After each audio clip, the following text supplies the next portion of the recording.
నమస్తే, welcome to వార్తలు వాస్తవాలు. నేను సురేష్ కట్ట. రైట్, ఈరోజు వచ్చినటువంటి ప్రధానమైనటువంటి పత్రికల్లోనే మన వార్తలు చూద్దాం. ముందుగా నమస్తే తెలంగాణ వచ్చినటువంటి వార్తలను గమనించినట్లయితే బ్యానర్ ఐటమ్ చూడొచ్చు. ఇక్కడ బాబు బెదిరింపు, రేవంత్ దేవరింపు అంటూ కూడా ఇక్కడ ప్రధానమైనటువంటి బ్యానర్ వార్త చూడొచ్చు క్లియర్గా.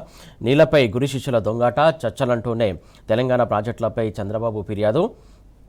ఏదైతే ఏపీకి నీళ్లపై రాజీ పడేది లేదు, రాయలసీమకు జలాలు తరలిస్తాం, పోలవరం ప్రాజెక్టును పూర్తి చేస్తాం, దాని నుంచి ఏదైతే విశాఖ వంశధారకు నీళ్లు అలాగే మాకు మిగిలితే తెలంగాణ వాడుకోవచ్చనే అంశానికి సంబంధించి ఏపీ సీఎం చంద్రబాబు దబాయింపుకు సంబంధించి ఇక్కడ వార్త క్లియర్ కట్గా మనం చూడొచ్చు. ఏదైతే తెలంగాణకు సంబంధించి ఆలోచన లేదు, తెలంగాణకు సంబంధించి నీటికి సంబంధించి ఏమాత్రం వీళ్ళకి ఎంత అన్యాయం గురైనా తెలంగాణకు సంబంధించి వీళ్ళు పట్టింపు లేనటువంటి పరిస్థితి కనబడుతుంది. ప్రాజెక్టులపై ఏపీతో చర్చలకు సిద్ధం, మాకు మీతో పంచాయతీలు వద్దు, మా ప్రాజెక్టులు అడ్డంకులు పెట్టద్దు, మీ వల్ల కేంద్ర నిధులు రావడం లేదు, వివాదాల వద్దు, చర్చించుకుందాం, తెలంగాణ సీఎం రేవంత్ రెడ్డి వేడుకోలు. ఏదైతే ఒకరికొకరు వీళ్ళు ఇష్టానుసారంగా పంచుకున్న తీరే కనబడుతుంది తప్ప తెలంగాణ అంశం సంబంధించి తెలంగాణకు రావాల్సినటువంటి నీటి వాటల అంశాలకు సంబంధించి కావచ్చు, వీళ్ళలో ఇద్దరికి కూడా ఎవరికి కూడా క్లారిటీ లేనటువంటి అంశం కనబడుతుంది. ప్రధానంగా ఏదైతే దీనికి సంబంధించి క్లియర్ కట్గా వార్త చూడొచ్చు మనం. ఏదైతే మొత్తం మీద గురు శిష్యులు ఇద్దరు కృష్ణాజలాల మీద మ్యాచ్ ఫిక్సింగ్ నాటకాన్ని రక్తి కట్టిస్తున్నారు. శుక్రవారం నాడు ఆ ఇద్దరి మాటల్లో వారి మిలాఖతు వ్యవహారం బట్టబయలైంది. అత్తగారి సొత్తుల శ్రీశైలాన్ని ఏపీకి ధారపోసి దాని మీద తెలంగాణ సర్వహక్కులను వదులుకోవడానికి రేవంత్ సర్కారు తెలంగాణ నుంచి నీళ్లు రాబట్టాడనే వీరకంకణం వేసుకోవడానికి చంద్రబాబు కలిసి ముందస్తుగా తయారు చేసుకున్నటువంటి స్క్రిప్టును ఇద్దరు పొల్లుపోకుండా వల్లించారు. అటు ఏపీలో జగన్, ఇటు తెలంగాణలో బీఆర్ఎస్ కృష్ణా జలాలు మళ్లింపు మీద విరుచుకుపడడంతో ఇద్దరికి ఏదో ఒకటి చెప్పక తప్పని పరిస్థితి. భాష ఇంచుమించు ఇద్దరిది ఒకటే, కాకపోతే ఒకటే తేడా, ఎగువ రాష్ట్రంగా దబాయింపు. నీళ్లు తీసుకోవాల్సినటువంటి రేవంత్ ఏమో మాకు నీళ్ళు ఇవ్వండి అంటూ కాళ్ళ బేరానికి దిగి బెదిరిస్తుంటే, పైవాడు వదిలినటువంటి నీళ్లు మహా ప్రసాదమని కళ్ళకద్దుకొని తీసుకోవాల్సినటువంటి చంద్రబాబు చుక్క నీరు వదులుకునేది లేదు అని హూంకారిస్తున్నాడు.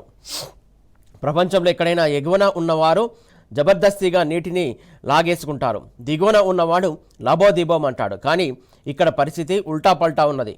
ఇదే కృష్ణానదికి మనకు ఎగువన ఉన్నటువంటి మహారాష్ట్ర, కర్ణాటక గతంలో మనం ఎంత మొత్తుకున్నా కూడా వినకుండా జబర్దస్తి చేసి ఆల్మట్టి తదితర ప్రాజెక్టులు కట్టుకున్నాయి, నీళ్లు లాగేసుకున్నాయి. కావేరీ జల వివాదంలో కర్ణాటక ధరిస్తే కానీ తమిళనాడుకు చుక్క నీరు రాలేదు. సుప్రీంకోర్టు చెప్పినా ఖాతరు చేయరు. కానీ ఇక్కడేమిటి, దయచేసి మా ప్రాజెక్టుల మీద ఫిర్యాదులు చేయకండి, మాకు కేంద్ర నిధులు రావు. ఇలాంటి వ్యవహార శైలి కనబడుతున్నటువంటి అంశం సంబంధించి క్లియర్ కట్గా వార్తలు చూడొచ్చు. రైట్, ఇక ఏదైతే 4 గోడల మధ్య బాబును ఒప్పించానన్న సీఎం రేవంత్ రెడ్డి వ్యాఖ్యలు ఎలా అర్థం చేసుకోవాలో చూడొచ్చు. తెలంగాణ సమాజం కూడా అర్థం చేసుకోవాలి వీరి ఇరు మధ్యలో జరుగుతున్నటువంటి మాటల సంబంధించిన అంశం. మరుసటి రోజే 16 ప్రాజెక్టులపై కేంద్రానికి ఏపీ సర్కారు ఫిర్యాదులు. ఏదైతే పదే తెలంగాణలో ఉన్నటువంటి ప్రాజెక్టుల అంశం సంబంధించి పదే అటు ఏపీ సర్కారు అడ్డుపుల వేసింది. దానికి ఉదాహరణనే ఏదైతే 16 ప్రాజెక్టుల అంశం సంబంధించి అనేక లెటర్లు రాసి ప్రస్తావించారు. దానికి సంబంధించి ఇక్కడ వార్త చూస్తున్నాం మనం. తాజాగా ఏపీ ప్రయోజనాల కోసం రాజీ లేదని బాబు ఘాటు వ్యాఖ్యలు.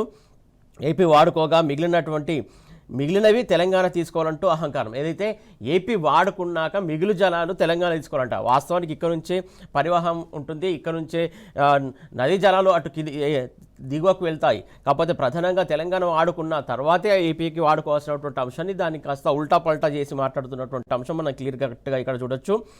ఇక్కడ ఇంత మాట్లాడుతున్నా కూడా ఇక్కడ కాంగ్రెస్ సర్కారు సైలెంట్గా ఉండడం, ప్రధానంగా ముఖ్యమంత్రి రేవంత్ రెడ్డి కూడా ఏపీకే సపోర్ట్ చేయడం, ఇదంతా తెలంగాణ సమాజం ఆలోచించాల్సినటువంటి అవసరం ఉంది. ప్రతిగా బదులియాల్సింది పోయి బాబును దేవరిస్తున్న రేవంత్ రెడ్డి. ఏదైతే రేవంత్ రెడ్డి అటు ఆంధ్రప్రదేశ్ ముఖ్యమంత్రిని ఏదైతే ప్రాధాయపడుతున్నాడో రావాల్సినటువంటి వాటా హక్కుగా గట్టిగా నిలదీయాల్సింది పోయి ఇటు రేవంత్ రెడ్డి ప్రాధాయపడడం ఏంటనేది ఇక్కడ తెలంగాణ సమాజం ప్రశ్నిస్తుంది.